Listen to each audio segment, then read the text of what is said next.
coming up on this episode of the Roundtable.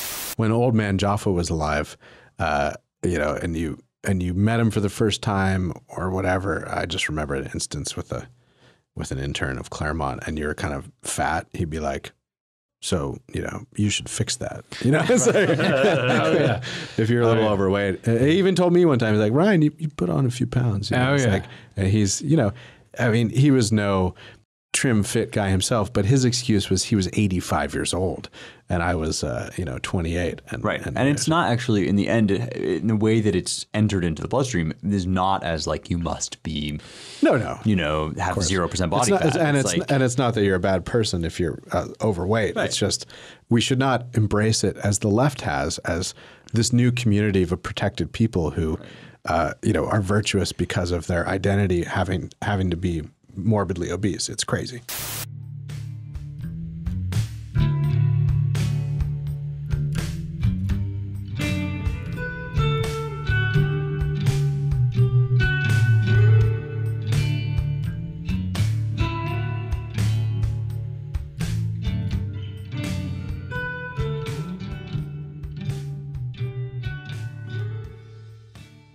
Welcome everyone once again to the Roundtable, the Claremont Institute's, really the American Minds podcast for the publisher and the editors. I'm your host, Ryan Williams, publisher of the American Mind and the Claremont Review Books and president of the Claremont Institute, joined by Matthew Peterson, vice president of education, founding editor of the American Mind, Spencer Clavin, associate editor of the American Mind and the Claremont Review Books, and David Baugh,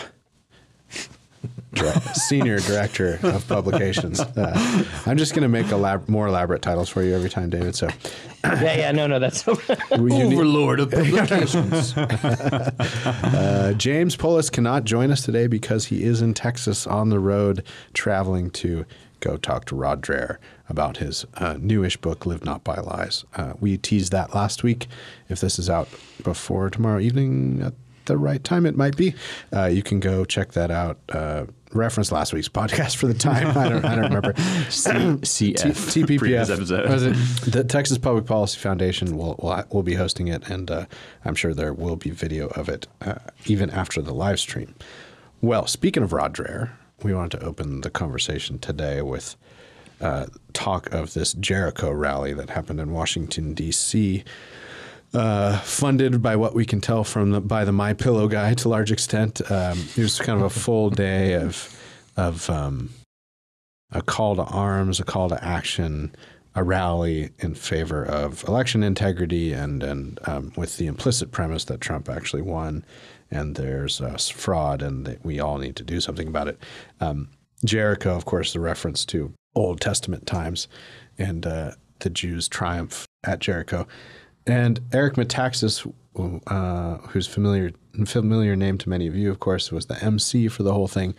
Anyway, Rod Dreher watched it all. It was 6 hours worth of stuff, videos, blowing shofars. It was, among other things, Rod reported that it was this interesting and ecumenical mix of pro-Trump Christianity and Judaism, whether it be Catholic or Protestant / evangelical. And Jewish. Rod was kind of appalled by it, wrote it up at the American Conservative, what I saw at the Jericho rally. And so we wanted to dig into that a bit. Rod, the top line summary from Rod, he was very nervous about the marriage, what he thought to be the marriage of sort of pro-MAGA, pro-Trump politics and Christianity and a kind of syncretism, one that aligned all of the people on the right who didn't think the election was stolen and all the people of the left with kind of evil and Satan, more or less, and then the forces of goodness for the pro-Trump winning coalition. And I think he was most troubled by, among other things, Eric Metaxas basically saying, God told me that this election was stolen. QED, it was. Hey, Ryan, would you use the word integrated? Would you say that Rod is upset that the church and state would be integrated in some way? Yeah, is that a concern? Sorry, I'm just trying to subtly. No, I understand. He was a little appalled at one of the speakers saying, church and state, we don't believe in the separation of church, the so-called separation of church and state. Anyway, there's a lot to unpack here. we're fans of Rod Dreher here at the American Mind and the Claremont Institute. We're sometimes disappointed in his squeamishness with what we perceive to be kind of normal, robust, high volume, fantastic and absurd and rowdy American politics. But that's just Rod's temperament. So I know everyone has lots to say about the Jericho rally. Although I will say, none of us watched the whole 6 hours like Rod did. I think part of his disappointment in all of this is he watched a lot of it. He did invest a great deal of his time in viewing this event. I mean, to me, there are 2 separate tracks upon which this thing proceeds. One of them valid and legitimate, and another one to be cautioned against. Right. Fans of Ron Dreher, all of us here stipulated. There is a kind of weird and worrisome tendency, I think, to elide the separate claims that A, Trump is an instrument in God's hands, which I actually believe is the case on some level. God uses all sorts of people, not all of them palatable, to achieve his purposes, but to align that with, God, that Trump is the Messiah, that Trump, is our savior, Trump, putting out your faith in princes, folks, I totally get Rod's impulse to be a little bit wary of that. I think it shades over into idolatry sometimes. There's the theological caution, totally, well taken. And then there's a class thing. I think there's a class thing here. I think there's a class thing in general among kind of erudite conservatives as they look at what this new coalition is. And, if you're writing pieces anywhere, chances are good that you've, in some sense, made it into the upper crust, this kind of intellectual elite. And, there's just a certain aesthetic disdain that I sense. I'm not localizing this in Rod, really. I'm kind of describing more generally what I think is a real revulsion at what it actually looks like when a working class coalition gets together. And the headline picture of this is Alex Jones, who's like, the avatar of kind of like overweight, unkempt, kind of kooky, working class enthusiasm. And this event seems to have been basically a distillation of that enthusiasm filtered through a kind of Judeo-Christian melange. And I get the theological problems with that, but I also think that if you genuinely are going to put forward that the Republican Party should be a party for Americans and should care about the working class and all of that, then you have to get over your disgust at what Ryan said, the fact that that's kind of sometimes in excess, that America is a big rowdy place with a lot of people and they don't always choose their words extremely carefully. And you know what?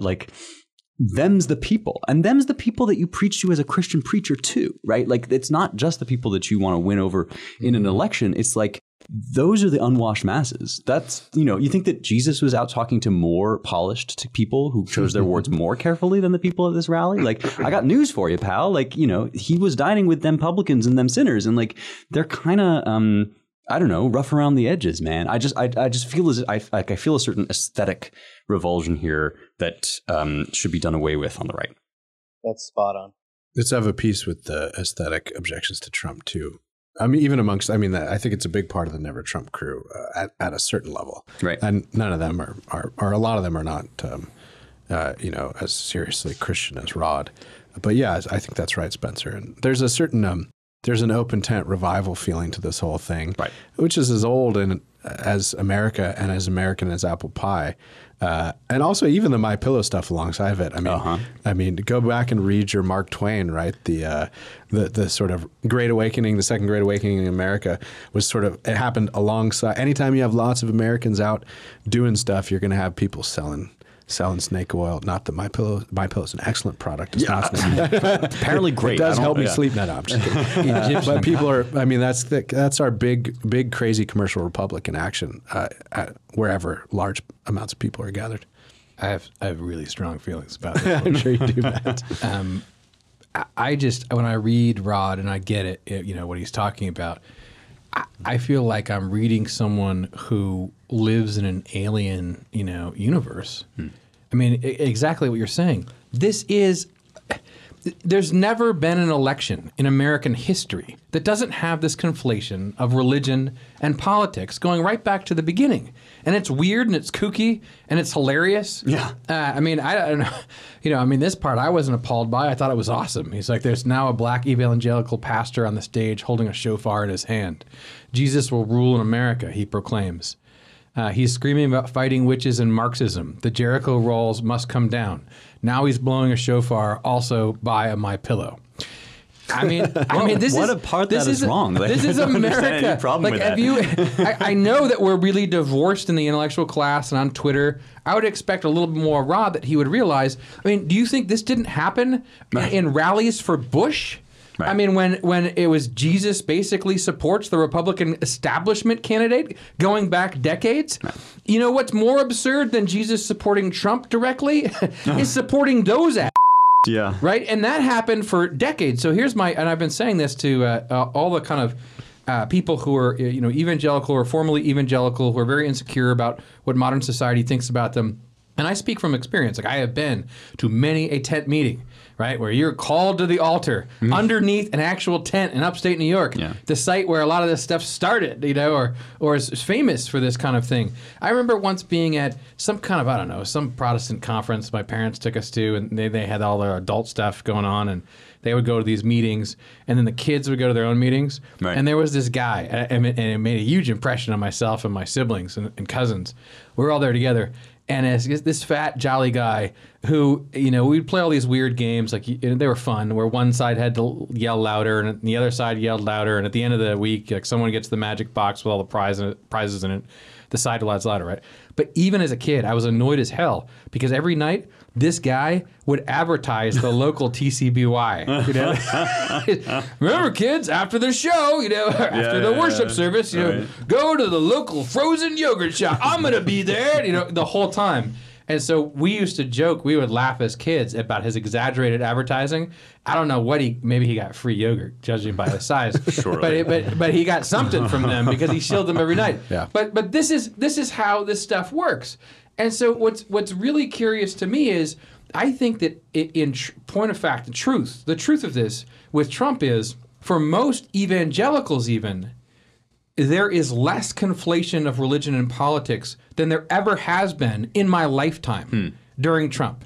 And let me explain. In the past, it really was, right? I mean, it really was the blessing, anointing of God upon the Republican for good reason. Sure. I mean, for good reason. The same reason they support Trump. With Trump, however, most of them cannot, they realize, okay, the Republican Party isn't exactly God's gift to anything, right? And Trump is at least defending us, and we see him as an unlikely defender because guess what, everyone who's hoity-toity about this stuff, that is what Scripture says, right? I mean, the Cyrus thing, everyone, they think Trump's like Cyrus.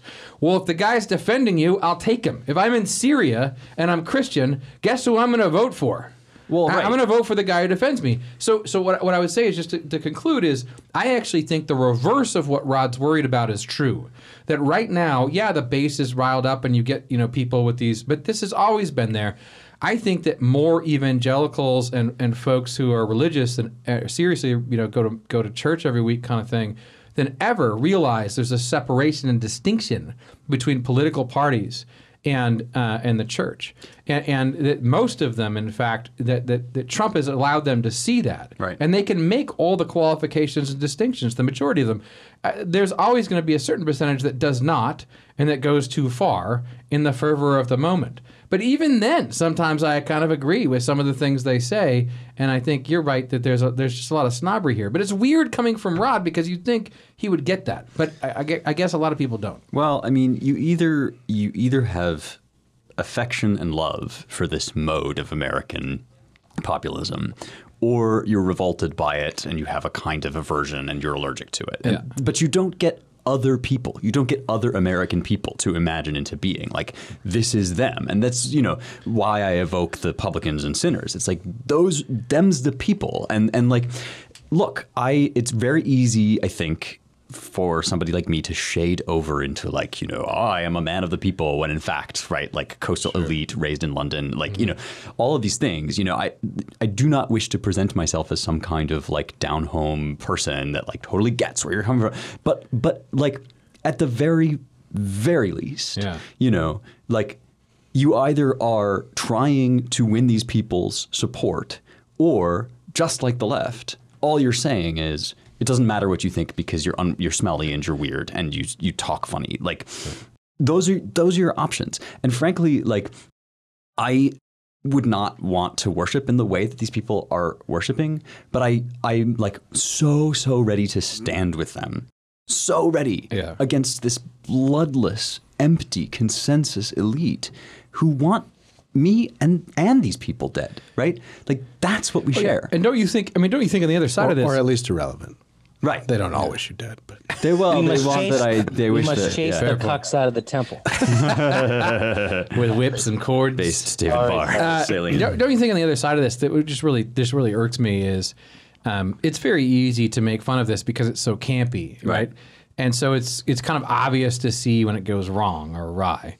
And you know, again, to be fair, I think more Christians than ever actually are able to make much finer distinctions about political leaders in the age of Trump, and they voted for him with those qualifications in mind, even if people can't understand that. Most of them say, I mean, one of the biggest things when I really thought he's going to win is when I was talking to a lot of kind of base Christians. And this was back in 2016, Matt. And they would say to me, a lot of people, I would say, well, you know what Trump's like, though, right? And they go like, yeah, I know exactly what he's like. Yeah, I do, but we still got to vote for him. Right. And, I mean, they understood, and they saw that the Republican Party was no longer God's gift to earth. Anyway, what really pisses me off about this is every aspect of what he talks about here, you can also find in elite circles. So what's the version of My Pillow in elite circles? You think that at rallies, political rallies that invoke religion, that the left or the establishment Republicans haven't done this, and they haven't had corporate sponsors at them? Oh, well, it wasn't the My Pillow guy who makes a public face of converting to Jesus and being a crackhead, and then is in your face all the time on Fox with pillows. Fair enough, right? Yep. But who is it? It's some bloodless corporation that's proud of having, you know, their celebration globally right out in front of the biggest concentration camp in the world. Sure. That's the kind of people who support those rallies, and the fancy people who come out with their degrees in those rallies who invoke the name of God are, you know these characters. You've seen them in the Democratic. It's like you get your lesbian nuns who come out from the Catholic Church. You got your same with the ministers from the Anglicans, right? They're going to come out with the felt. You can just see the felt behind them, even if it's not. They may as well be dressed in felt, and they're gonna say, because they have a degree from a fancy school, that the God religion, and they'll use all the buzzwords. It's the same thing. Yeah. I mean, come on, it's the same thing. And even if it was more, it was more genteel on the Republican side, I mean, I don't think there's more gradation here than there is a difference in kind. And at the bottom end of the percentage, there always in Democratic politics are going to be people who conflate religion and politics in a way that's messy, dirty, and often theologically wrong. Right. But the question is, like, did Trump change any of this? That's the premise here that's wrong, right? Mm-hmm. The idea that somehow Trump caused this to happen, when in fact I think he woke up more Christians to the distinction between the regime, the heavenly kingdom and the earthly kingdom, than have ever been there before, because I think for 40, 50 years they were sleepwalking into this establishment republicanism as God's gift to earth. I think for Rod... go ahead. No, you, David. Because as the resident Latinx, I noticed my hermanos voted, and hermanas, they all voted a much higher percentage for Trump this time around. And, a lot of the media was like, "Oh, how the hell did that happen?" And they didn't get it. But there's still a tradition of church-goingness in the Latino community. And so I haven't talked to anybody about this, but I would love to hear the take from Hispanic Americans on this very question. Because they're, in a way, they're closer to. I feel like they're closer to this issue than people have understood. Yeah, I mean, just a word on the theology of what you guys are saying. Like, I think Matt's making a really important point, which is that all of these references to Cyrus, and David is the other one, right? David, who was a straight like a completely murderer and adulterer. Yeah, not to put too fine a point on it, but like the man after God's own heart who down like the roof looking for naked chicks. Yeah, right, exactly. Like if you've ever listened to that verse in Hallelujah about she tied you to a kitchen chair, you saw her bathing on the roof. Like you know, that's David. David's going to kill you and steal your wife. Dude. Exactly. Yeah. So like all of that stuff. Granted, she may have been hoeing it up on a roof too. I'm sure that she was dancing, as Suetonius says, more elegantly than is proper. But that's a real quote from Of course it is, Spencer. It's from you. Be fair to Brother David. Yeah. This is you in your man of the people mode. That's right. Quoting ancient texts. Let me say that Sempronia in the Catilinarian conspiracy danced more elegantly than was proper and knew Greek better than a woman should. But no, I mean, like, you know, all these references to David and Cyrus, you know, they betoken exactly an awareness on the part of the evangelicals who are following Trump that this is not a person of high character, that this is somebody whom God is using. And by the way, right, Cyrus, the Achaemenid king, the king among those, you know, Eastern empires, one of whom had enslaved and exiled the Jewish people, is referred to in Isaiah 45 as Mashiach, the anointed, i.e. the Christ, right? Like, i.e. the Messiah. So not in any way to equate Cyrus with Jesus, but simply to say, or Trump with Jesus for that matter, but simply to say that the tradition in Scripture of using extreme language about people whom God uses for his purposes, albeit unknowingly, is very deep. So it's not actually weird. Well, why wouldn't? And in this case, it's demonstrated that Trump he really did carry through on his promises to the evangelicals and to Christians generally better than many an establishment Republican for decades. Right. And they're supposed to not like him for some reason? And he'd courted them pretty personally since he ran as a candidate and kept them sort of in the loop and invited them to the White House and everything else. I also wanted 2 points also about all this, building off part of Matt's sponsorship thing. I mean, those of us who've been in at various levels of event planning and standing up. I mean, Metaxas and others probably stood this up in like 10 days. 6 hours on the National Mall with stages and audio. Oh, yeah. Of course you need to run a MyPillow ad every 15 minutes. Lindell's probably paying for the whole thing. Yeah. And it's just, you know, the logistics of this and doing it quickly is probably just the price to be paid. And by the way, Lindell, from all of what we've seen, has the redemptive story, loves Trump, is a Christian, so it fits for that reason too. So, you know, we just have to swallow the embarrassment we might feel at the MyPillow split screen ad. And then also the Manichaean. The other thing too is the kind of Manichaeanism of Rod here. It's either all one thing or the other. When there are grades of all this, you know, he laments the facts that there are hucksters and grifters at this thing, and I just want to say, I mean. Even a huckster or grifter, I mean, who's solely a huckster or grifter? I mean, even they might be hucksters and grifters and pro-Trump and Christians. So, you know, it's a witch's brew of messy democratic politics. So I don't know. We just, I guess, students of the rowdiness of the history of American politics and small d democratic politics in America, I guess we're just have a higher threshold for queasiness of this kind of thing. And I just the last point, this excites me, frankly, because what's the alternative? I'm terrified. It's like apathy and this excites me, and you've given up. Yeah, apathy and despondency, like and cynicism. That would be that's 10 times worse. Any day. Fair. No, and it was part of, you know, you all can look it up, but our contributing editor Peachy Keenan got into it civilly on Twitter with Michael Brennan Doherty and Rod Dreher on this question, and Ross Douthat. I didn't see the Douthat part actually. It got so, and her point was, look, I mean, these are high stakes moments. It's a real mess in America. The last thing we should really be doing is poo-pooing, you know, a bit of exuberance on the side of politically interested Christians. I wanted to use this occasion to make a kind of serious point and then transition. Don't worry, I'll land this plane. But transition from Jericho Rod Dreher's criticism of it to John Podhoretz and the Commentary Podcast. Only our extreme confidence in you, Ryan, makes us ready to embark on this. Don't worry, we're not going to dissect the Commentary Podcast. Just going to sip some more Woodford, and I'm fine. We're going to go fine. We're going to use it as an object lesson. At one point, Rod, in his write-up on this, which is, again, what I saw at the Jericho March, if you all want to check it out, the American Conservative, was he said retired General Michael Flynn came on stage saying that his MyPillow gave him the best sleep of his life. Rod has these snarky MyPillow references in it. It's kind of funny, actually. The left does this all the time, of just course. in a sexier way. No, of course. They'd be like, "Oh, I love the actor so-and-so in this movie that just came out. It's so great." I mean, of course. they do the same damn thing. It's just, Then he recited the Our Father, Jesus, America, hucksterism. That was another theme of this rally. At times during the webcast, the screen would split with the speaker on the left and a MyPillow commercial on the right. Again, they had to pay for it somehow. But anyway, this is the important part. This Flynn speech was important, though. He said, quote, "The courts don't decide the election, we the people decide," end quote. But later, the rule of law is at stake. Well, which is it? The rule of law in our constitutional republic means that the courts operate in the name of we the people.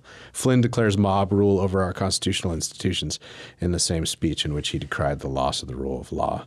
He obviously didn't get the irony, nor I'd wager did a soul in that crowd. This is really, this is not very intelligent, I don't think, from Rod. Or it misses the point, at least. I'll give him the benefit of the doubt. No, Flynn's invoking the preamble of the Constitution, and the Constitution ought to rule in this case. And, you hear on the Never Trump right and on parts of the left that somehow, even at this point post-electoral college voting, that any remedy now would be extra legal. And I think our point ought to be on the right. Look, well, this is to echo a theme from last week. The path to re-election for Trump is, to say it's narrow would be an understatement at this point. But everything is not over yet. You still have a process on January 6th where a joint session of Congress counts the electoral votes. It has happened in our history once, 1876, where you had competing electors going into this joint session and the resolution of all this. I was talking to Spencer today on something that will appear later, though tell me what you really think. The process now would have to be, if Trump is going to get reelected, would have to be in the next 10 or 14 days, and our colleague Brian Kennedy is working on this, real proof, substantial proof of whether it's Dominion voting machine problems or fraud or whatever. It would have to be very compelling. It would have to be made publicly. And the American people would have to conclude and pressure their congressmen, among other things, to fix this somehow, if indeed it's shown to be widespread corruption and fraud. I don't think that's very likely, but it's not impossible. And what rules here is not the courts, it's the Constitution. And to invoke the constitutional process and all of its political messiness as it might proceed into the joint session and counting of electoral votes is not extra legal. It's constitutional still, although it would be an extraordinary remedy for an extraordinary problem. But it would nonetheless still be operating under constitutional processes. And this gets me to so I don't like the dichotomy that Rod places between we the people deciding elections and the rule of law and the courts. It just kind of confuses constitutionalism, I think. And it buys into this notion that we've accepted in the last 50 years of ultimately constitutional or rule of law. The entity with the final say on that thing is the Supreme Court. That's an overly legalistic view of this sort of thing, which gets us to the commentary podcast. So John Podhoretz, they were objecting to, and I listen to these podcasts, so you don't have to, dear listeners, but they were objecting to what they saw as the rise of anything goes conservatism. They said, look, it's to be expected on the kind of the hoi polloi base of the Republican Party. Of course, they just want to win. It's to be expected from opportunistic politicians who see their future tethered to MAGAism. But come on, the conservative intellectual leaders, they too, following Anton in the Flight 93 election, have now embraced any means necessary because the left embraces any means necessary. And my point about all this is just to say that Podhoretz and others continue to misunderstand us. That's not what we mean. We mean to uphold constitutionalism properly understood, which has a variety of remedies, even at this late date, for fixing all this kind of stuff that don't involve the courts. And no, I would just state unequivocally that we're not for any means victory. In this or in anything else, we have to follow constitutional processes. But unfortunately, in this day and age, especially on the right and a lot of the kind of legal community on the right, we've come to think that, look, Supreme Court declined to take that case on standing. The federal courts have overturned all of these sort of hastily put together appeals, 84 of them or whatever, from Sidney Powell and others. Thus, there really is no remedy for any of this that wouldn't be quote unquote extra legal. But constitutionalism is more than the courts. So anyway, rant over. My final coda is, I think, and John Podhoretz can correct me. I would say on Twitter, but he's not on Twitter because it leads to him to embrace Mr. Hyde. He's Mr. Hyde Podhoretz. But I'm pretty sure he got this from Jonathan Chait's piece in the New York Intelligencer, which lamented that Flight 93 is kind of every election now for the right. Jonathan Chait is one of the worst human beings in America. Okay, well, thanks, Matt. But Chait made the argument that it's more out of sorrow than anger, and out of of course a desire to paint us all as extremists. That alas, on the right now, even the fancy intellectual right or portions of it, any means necessary politics is the only way they can meet what they see as any means necessary leftist politics. And I'm here to say that's not what we're about. It's very helpful. It's also, I'm very frustrated with all of you for making me learn who Jonathan Chait is. Much like Isaac Chotiner, he's somebody whose name I just like to say. I like to say the syllables Isaac Chotiner, but I refuse to have any idea who this person is. And Spotted Toad almost made me because he was attacked by Isaac. And now I feel very appalled that I've had to learn who Jonathan Chait is. But in any case, I hesitate to call it bad faith. I suppose it's something closer to simply living in a universe in which they never have to encounter people like us. But I don't know. Is there not some level on which all of this is just cancellation by another means? Because all you have to do, anybody who's written for the internet knows that all you have to do is toss in a link and people assume that you've got sources to back up your claims. You can say almost anything, and the vast majority of people will not click on the link and if they click on it, will not read the article associated with your link. And so you can say things like Curtis Yarvin is a white supremacist, and then every word in that sentence can just have a link to a different Curtis Yarvin piece, and Curtis Yarvin, God love him, writes at great length and is kind of difficult to interpret sometimes. And so then people will just sort of, the vast majority of people will not chase those links down. And when somebody says something about us, like we wish to pursue every means necessary, how many people... Any, did I say every? Yeah. Any means necessary, I beg your pardon. How many people actually chase us up? And how many people just read that and think, oh yeah, those evil white nationalists? This is a real technique, and it is how, for example, an entire universe of conservative thought was boxed into this undesirable space called alt-right, when in fact a tiny sliver of those thinkers were actually people that we would not wish to be associated with, and many of them were just exploring heterodox ideas. I don't know. I guess we'll talk about the separation piece that we published soon. But if your job is to say things that are true that other people don't want to say, you're very vulnerable to this kind of attack. It's kind of frustrating.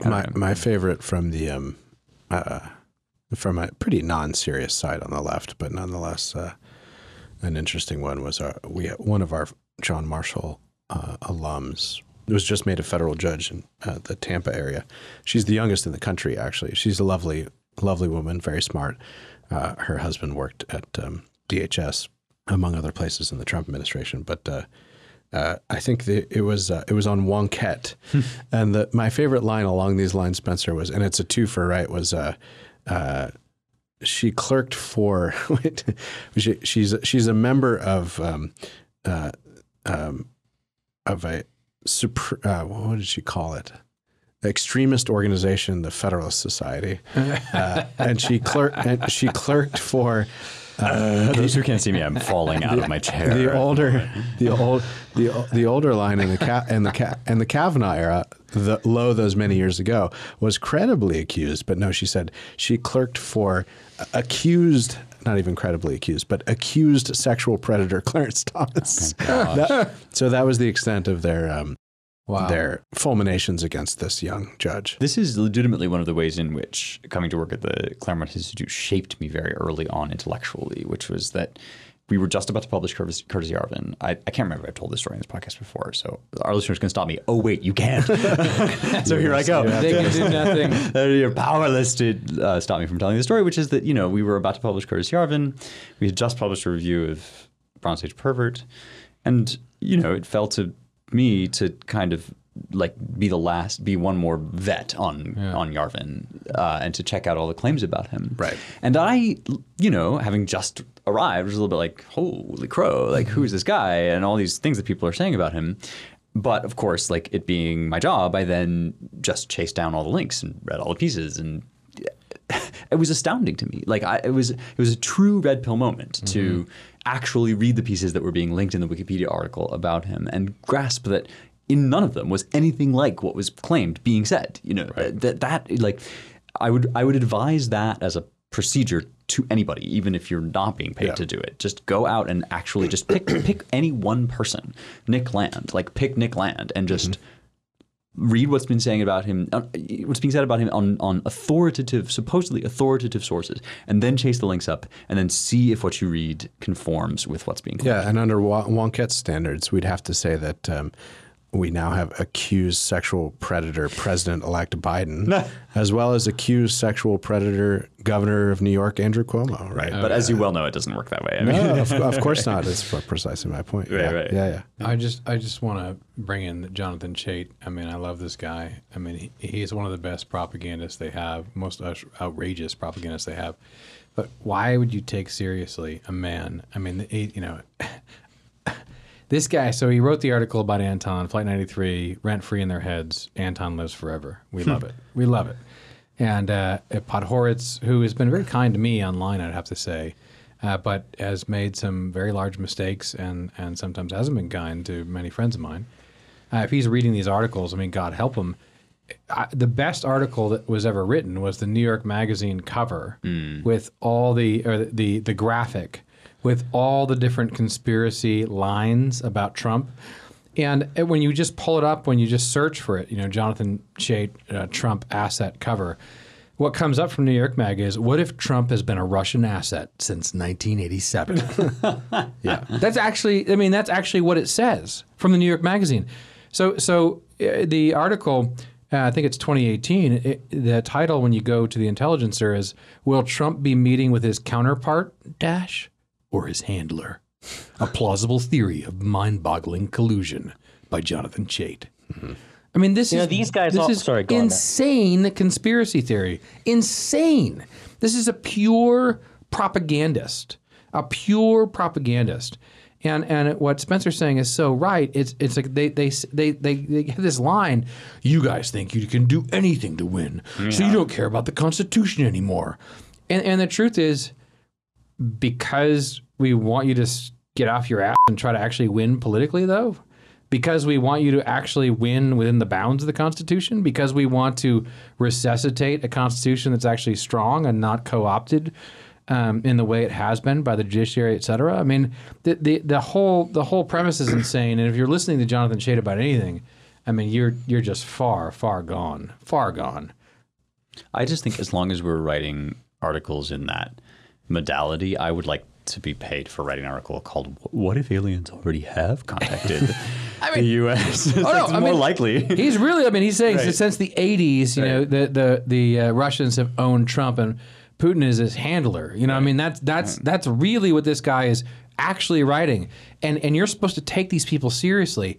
Don't take them seriously for a microsecond. This guy's a lunatic. He's not a lunatic, actually. He's just a paid hack. Right. He's a useful idiot who will write anything, to whore himself out for any kind of dollar, and he'll just write whatever they want. And he does this on a consistent basis. It's disgusting. It's, this is. But elite people will sit around and be like, "Oh, this is great.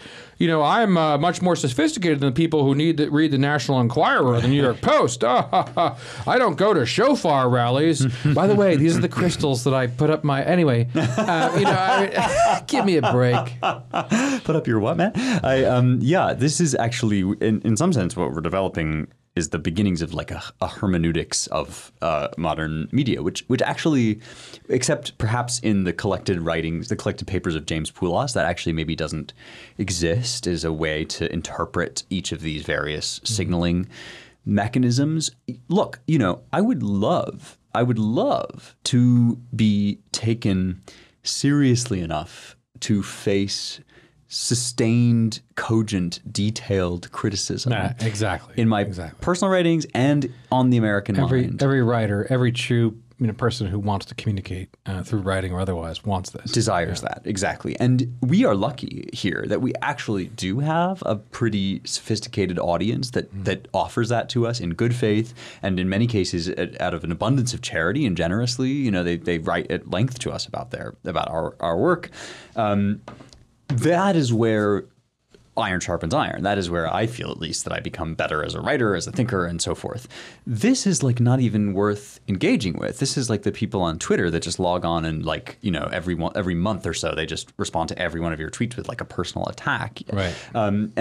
It's a shame that there's a kind of veneer, a sort of like shadows on the cave wall veneer of public discourse, which is like, oh, Jonathan Chait has said this thing, and now like the American mind must respond. Like, we must not particularly. Like, we're engaged in the actual intellectual work of responding to like the Sude on Twitter that said something interesting about what we said. Exactly. Anyway, we should get on to our next, and I think what'll be our final topic. We spent a nice bit of time on this. It's interesting and worth it. Matt, I wonder if you could open this for us. So I'll open it with this disclaimer. We have a feature right now up at the American Mind on this question of what our friends have variously called national divorce, separation. It would have been called secession in a different era.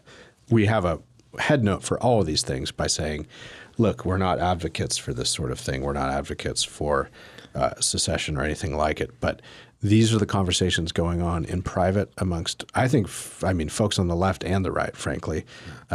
They would have had a nice juice on the left had Trump won re-election, as Biden appears to have won election. And it's just indicative of this dividing America, deeply divided America, regional divides, the coast versus the inland, the South versus the Northeast, et cetera, et cetera. It's not nearly as clean, of course, as the 1850s, thank God. But we have deep differences in this country, and a lot of citizens, and not just cranks, are beginning to consider, how can we see our way out of this? Does it mean some kind of revived, even radical federalism so we can have some breathing space? Does it mean some separation? We, of course, are in principle and on constitutional principle, we're with Lincoln. We're against secession. It's certainly not a constitutional right, and it can't be effected through legal means, at least in this union of the United States of America. But we wanted to air some of these arguments in an effort to release some pressure and to get some decent discussion about it, and to prepare folks on both the right and the left for intelligent interrogation of this problem, which is a problem and I think will only grow worse in the coming years. Yeah. So this is it was interesting. We published this carefully in consultation with Ryan, our boss, carefully, and I think that. First off, because, tell me what you really think. Let's just be honest on the podcast. People from right and left, as Ryan is saying, but, all over the right and private have been talking about, can this country stay together? We disagree about these fundamental issues. And frankly, we have to acknowledge, as anyone who knows anything about human nature, political philosophy, politics, how can you remain one country or citizens when people disagree about what human nature is and what it's ordered towards? And the whole basis of politics, or our life together in common, or how we organize each other, how we organize our communities, to live in common is going to be based necessarily on a notion of human nature and what its principles and purposes are. And if we disagree about that, we disagree about what a man is and what a woman is and, these sorts of things, I don't think there's any sane person, who if you can't admit this, I mean, what is your argument? How can you remain citizens if you disagree about those things? Eventually, a house divided cannot stand. And so in the midst of these vehement disagreements and this kind of crisis in American politics and culture, people are talking about, where's this going to go? Is it going to lead to violence? Is it going to lead to civil war? Will it lead to some kind of separation? Will it lead to some kind of secession? We can just be honest. This is not a discussion, by the way, that only the people at the rally that we're going to be snooty about. This is not just them talking about it. I think what people should know out there is that working professionals, I think some of the most talented people in the country who work in sectors like tech and finance, who are more quietly more towards the right side, they will privately say, this whole thing is a crap show and finance could fall apart. It's really bad with tech. And they're looking at the scene and they get paid to look at reality because people who are in positions, highly competent, talented people who are in positions where they're paid well to look at reality as it is and they make money off that. They're looking at it going, this is really, really bad and this is not going to end up well. And that's why we published The Separation, because it was by someone who is in that position, who is not some radical subgroup member, who is saying that, look, in order to stay together, we need to kind of separate through some kind of radical federalism in order to have a prayer of staying together because we're so radically different. And I think, and then we had someone else say the United Counties of America and rural America, which is most of America, should secede. And we want to forward that discussion. We want to have that discussion out loud. And Michael Lind, a very bright guy, not someone coming from the right, disputes this in Showdown or Surrender at The American Mind. He says there's no separate peace with our centralized elites. Ed Erler, longtime Claremonster on the board of the Claremont Institute, also says, look, that the oligarchs are not going to allow any kind of separation. So we have a kind of a dispute or discussion about it. But the response so far has been very positive.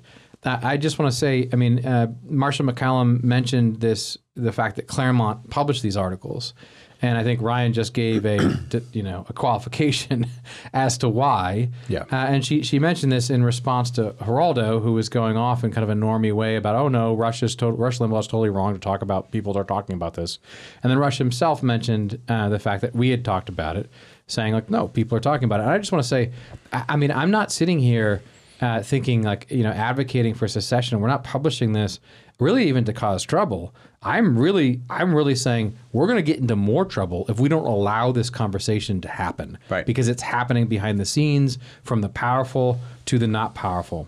Yeah, this is again a point about publishing philosophy, and it's something that almost never gets remarked upon, despite how profound it is, that two things are happening. A, the modes of publishing that dominate in this country are shifting radically. The digital revolution has completely transformed who gets what information when and how. And there are, new websites that do better than the New York Times and have more influence than the New York Times, despite the fact that we sit around and still talk about what the New York Times says, right? So that's happening. While B, even the old standards of journalistic integrity have completely deteriorated. Mm-hmm. So all the things about, you don't cite anonymous sources, you make sure you vet all your facts, right? Like you make sure you try to stay impartial, like all of those are like completely out the window. On top of which, they might actually, some of them, be outdated in this new era. And so not only are we without our traditional modes of discerning what's right and wrong to publish and how, but we also are in a world where that is being shaken up. And it is, in some sense, the premise of the American mind that we need a cogent way to do that.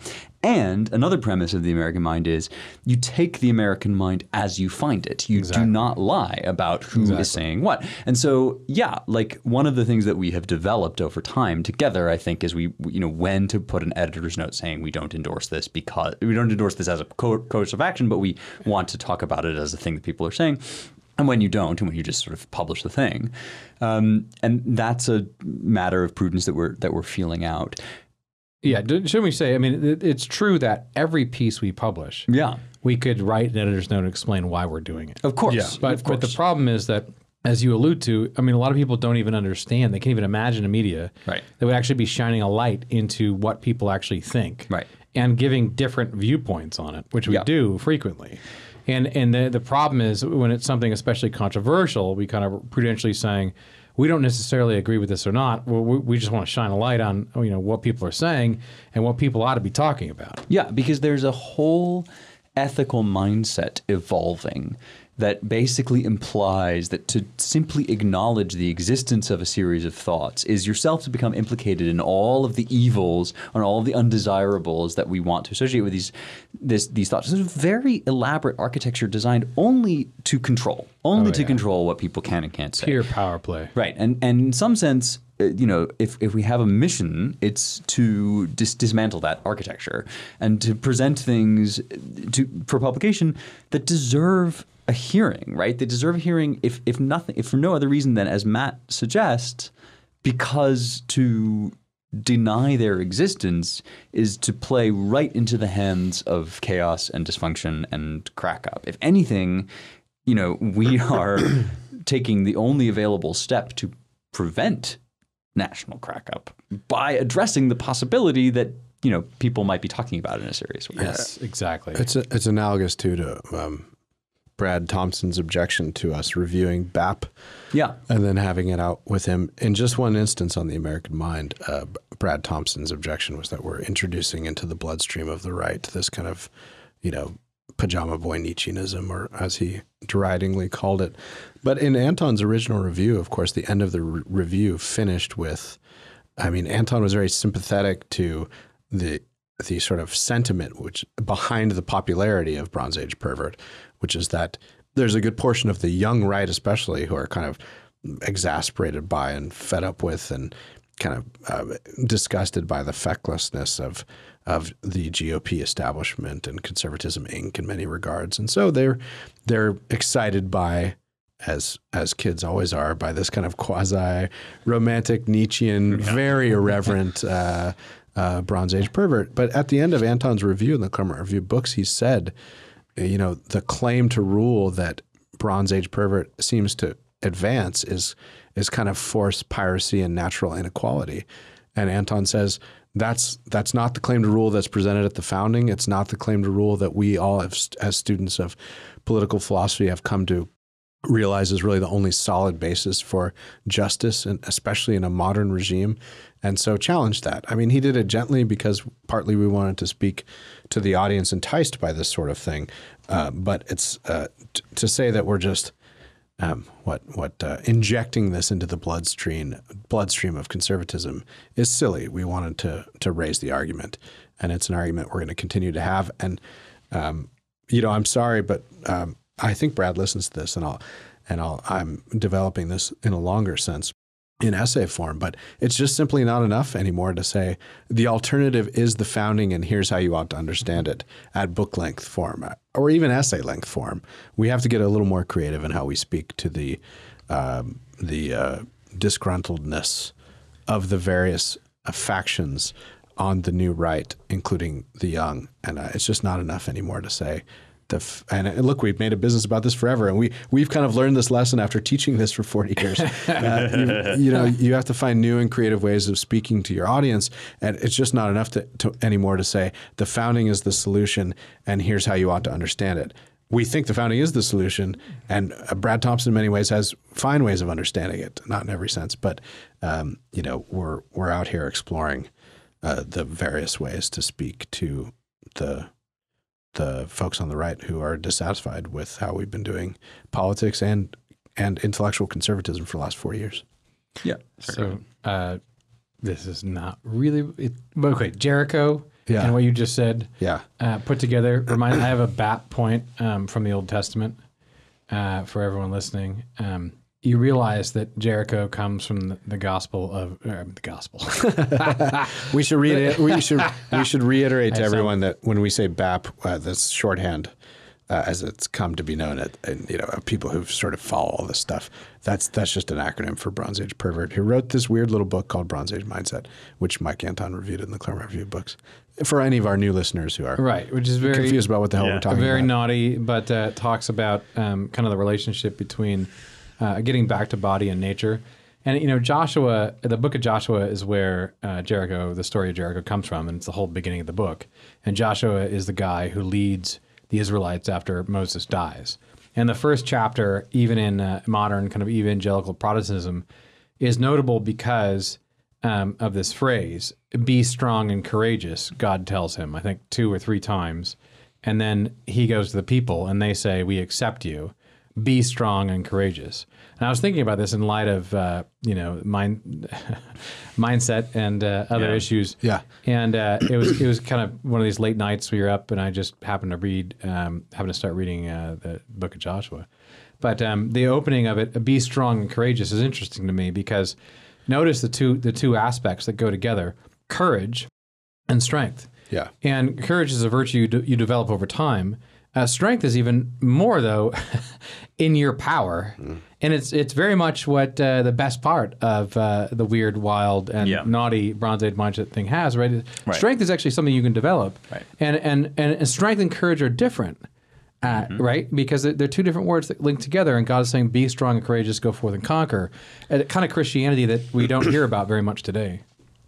Yeah, certainly. And that's part of the attraction of writings like Bronze Age Mindset is, in a weird, sick America in many ways that seems to celebrate unhealth and mental illness, especially on the left. It's, it's a breath of fresh air to have an author who unabashedly says, no, reject all that. The future is in health and vitality, strength, sun and steel, et cetera. So this is why it appeals to the youth, who kind of look around themselves and look at what they've been taught in college, at their diversity orientation that tells them that, transgenderism is the future of America. In so many words, I'm exaggerating a bit, but you can see why you'd be attracted to something that says, no, natural standards, strength, et cetera, is the way forward and the way out of corrupt postmodernity.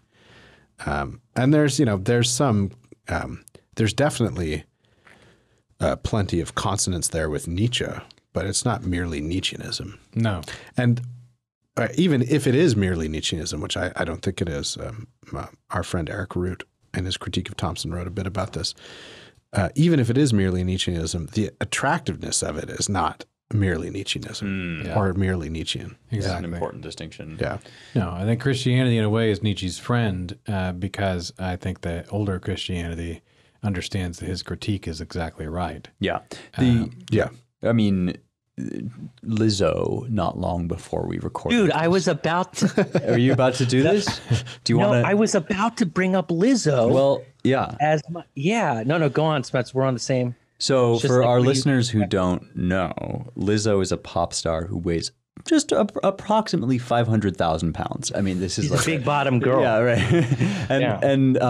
And she went on a juice cleanse. I don't know, one of these things that like girls do, where she just drank smoothies for a long time and called it health or whatever. And like the left was furious. I mean, they're just genuinely furious that this person who represents the fat community, right? So that's what Bronze Age mindset is up against. Is just this celebration of the most self-destructive tendencies. And I'm not actually talking about just somebody that's like a little bit chunkier. I'm talking about somebody that like is thanks. Is unhealthy.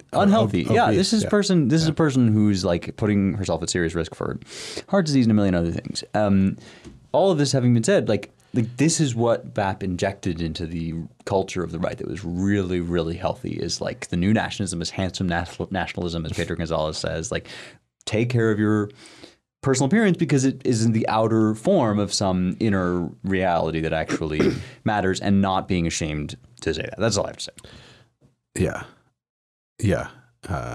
sound body, sound mind, right? Right. Oh, old or at least just like don't be obese. Like I don't know, like don't be like deathly.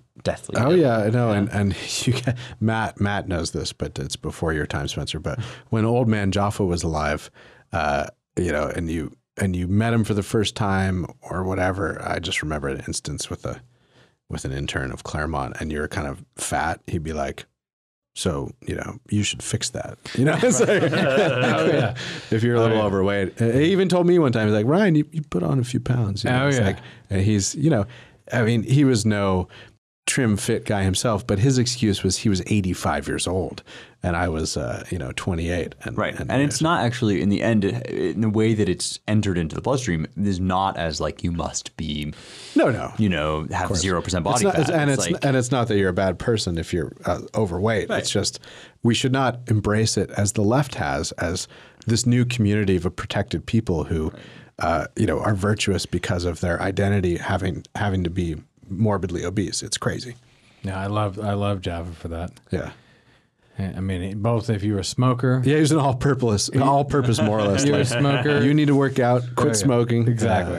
He'll nag you for anything. You just tell it to you straight, and I appreciate it. Yeah, there's a lot to criticize BAP on, but one thing that I do like, other than the sun and steel, is the injunction to work out and with friends. So there's like this heavy onus on friendship. Friendship, yes, and absolutely. Like, a friend that's health conscious, like let's say Spencer, will help a friend who is less health conscious. I don't know what you're talking about, David.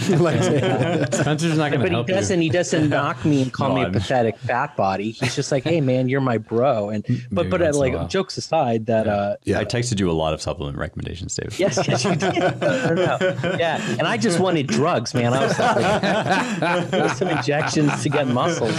Spencer talked me out of it. Don't do your damn inject. I'm sorry, I like people have strong feelings. Yeah, this is a good don't point. inject yourself with crap. But friendship, that's a big deal. Working out with friends, reading with friends, praying with friends. The whole notion of community and friendship is something this guy advocates for. And last time I checked, I haven't seen the Randians doing too much about that. So. Yeah, and the ancients have a lot to teach us on friendship. Aristotle probably foremost.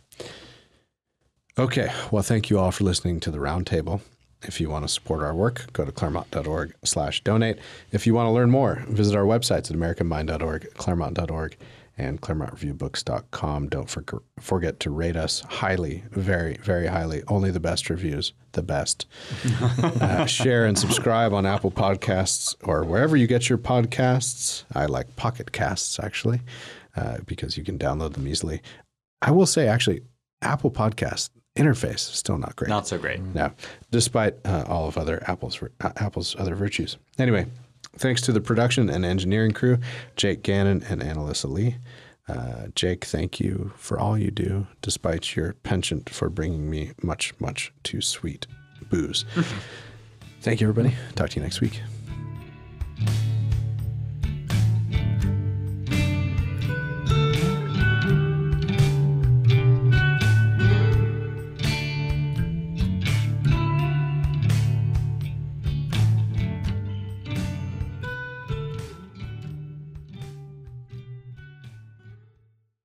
That Crown Royal. So Jake got me this Crown Royal apple whiskey. Okay. It's in a giant handle. He brought it to the Christmas party.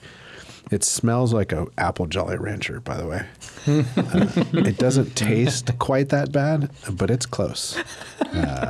So Jake's line, but I appreciate it. It's a lovely gift. I've already drunk some of it. But Jake's line was like, yeah, just put it over ice with some bitters and a little bit of, and you said some simple syrup. Yeah, to make it sweeter. Yeah. Good Lord, man. You've got a problem, Jake. And he's like, it tastes just like fall. It does. That may be true, but no one needs to add any simple syrup to that Woodland Critter Christmas. Hail Satan. so we got, the baby was pulling off the tree all the fragile ornaments, so we moved them up and we got them little felt ones, and they look remarkably like Woodland Critter Christmas. So Amelia and I just laugh every time he's like carrying one around.